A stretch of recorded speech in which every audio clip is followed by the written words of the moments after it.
బలహీనుడని నీవు అనుకుంటున్నావు, బలవంతుడని దేవుడు నిన్ను చూస్తున్నాడు. మానక దేవునికి కృతజ్ఞతాస్తుతులు చెల్లించండి. అది శ్రమలు కానీ, పోరాటాలు కానీ, అది విజయం కానీ, యుద్ధాలు కానీ, విజయం అది రాని, అపజయాలు రాని, అపజయాల్లో కూడా దేవుడు పాఠాలు నేర్పిస్తాడు. ఏదో ఒక టైం వస్తుంది, ఆ రోజు పరిపూర్ణమైన ప్రత్యక్షతను దేవుడు నీకు ఇస్తాడు. ఆ రోజు తెరచిన పుస్తకంలాగా అన్ని దేవుడు నీకు బయలుపరుస్తాడు. అప్పుడు అంతవరకు నువ్వు అర్థం కాలేదు, అర్థం చేసుకోవాలని నీవు ఆరాటపడాల్సిన అవసరం లేదు. దేవుడు నిన్ను నడిపిస్తున్న మార్గంలో కృతజ్ఞతాస్తుతులు చెల్లిస్తూ అలా వెళ్ళిపోండి, అంతేకా. Praise the lord.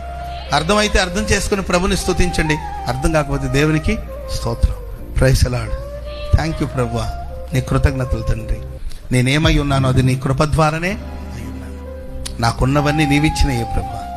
నువ్వు దేవుని బిడ్డవే అయితే, దేవుని చేత ఏర్పరచబడిన వాడివి అయితే, ప్రభు నిన్ను ఎంపిక చేసుకున్నాడు. నీవు దేవుని దృష్టిలో ఉన్నావనే ఆ నిశ్చయిత నీకుంటే, అది ఎత్తు పళ్ళాలు, పోరాటాలు, కొండలు, లోయలు, ఎడారులు, అడవులు, అరణ్యాలు ఏమైనా కానీ నా ప్రభుతో పాటు నేను వెళ్తూ ఉంటాను. నా ప్రభు నేను స్తుతిస్తూ ఉంటాను. నా ప్రభుని స్తుతించి కూడా నేను ఉండలేను.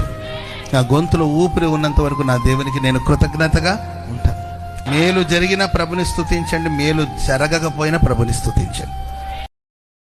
Download ShareChat.